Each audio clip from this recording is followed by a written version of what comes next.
Good evening. On behalf of Sam and Mary, I want to welcome all of you who are joining here this evening to witness this event and to add your best hopes and wishes in support of this couple in the days, months, and years ahead. We are here today in the presence of family and friends to share with Mary and Sam this important moment in their lives. Without the love between these two people, we would not be here today. Mary and Sam came together as friends.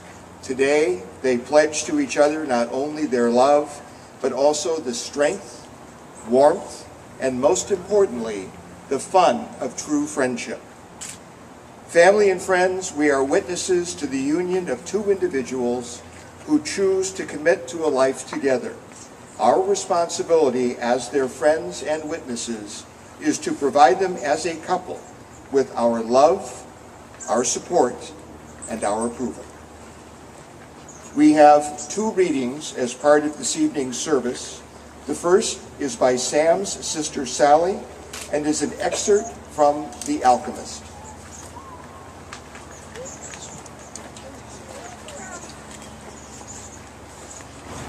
When he looked into her green eyes and saw that her lips were poised between laugh and silence, he learnt the most important part of the language that all the world spoke. The language that everyone on earth was capable of understanding in their heart. It was love. Something older than humanity, more ancient than the desert, something that exerted the same force whenever two pairs of eyes met, as theirs had at the well. She smiled, and that was certainly an omen, the omen he'd been awaiting without even knowing he was for all his life, the omen he had sought to find with his sheep and in his books, in the crystals and in the silence of the desert. Was the pure language of the world.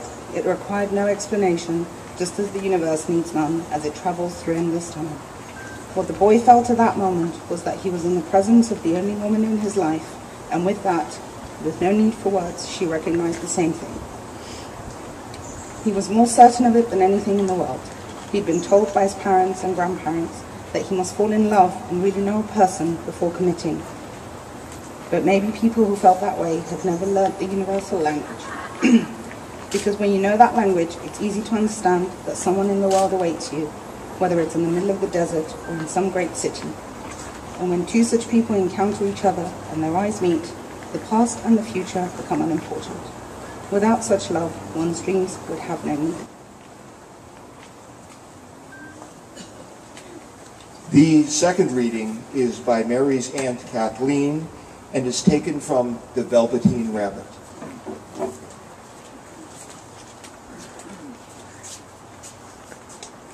What is real? Asked the rabbit one day. Does it mean having things that buzz inside of you and a stick-out handle? Real isn't how you are made, said the Skin Horse. It's a thing that happens to you. When a child loves you for a long, long time, not just to play with, but really loves you, then you become real. Does it hurt? Sometimes, for he was always truthful. When you are real, you don't mind being hurt. Does it happen all at once, like being wound up, or bit by bit? It doesn't happen all at once. You become. It takes a long time.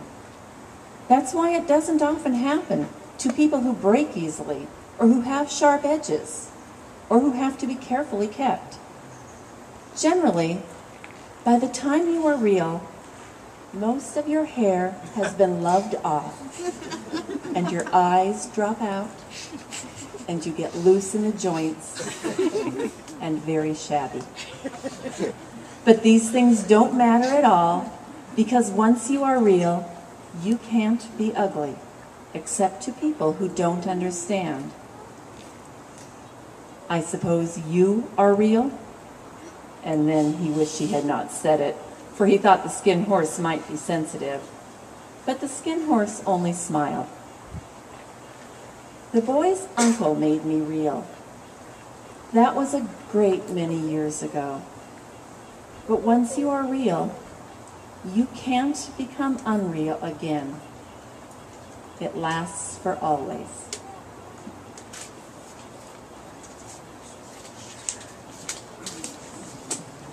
Sam, will you take Mary to be your wife? Do you commit yourself to her happiness and self-fulfillment as a person? Do you promise to love, honor, and trust her in sickness and in health, in adversity and prosperity, and to be true and loyal to her so long as you both shall live? I do. And Mary, do you take Sam to be your husband?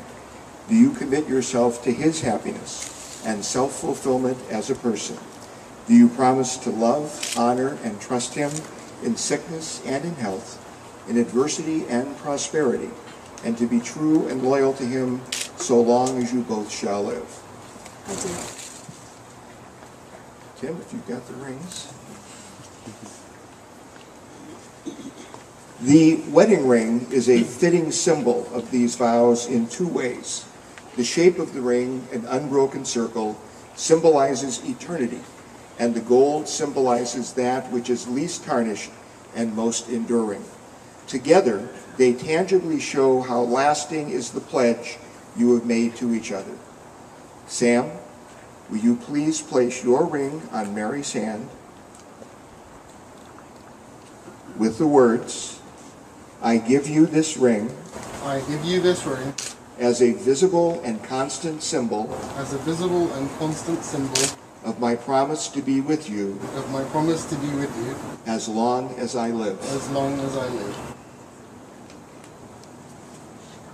And Mary, will you please place your ring on Sam's hand with the words, "I give you this ring I give you this ring as a visible and constant symbol as a visible and constant symbol of my promise to be with you of my promise to be with you as long as I live."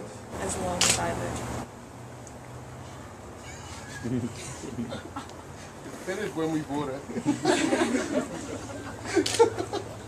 Mary and Sam, through your exchange of vows before these witnesses, you have reaffirmed your love and commitment to each other. May all gathered here support you in both the commitment you have made and in your days ahead together. Now, you have kissed 1,000 times, perhaps more, but today the feeling is new. No longer simply partners and best friends, you will become husband and wife and can now seal the agreement with a kiss. Today, your kiss is a promise. Sam, you may now kiss the bride.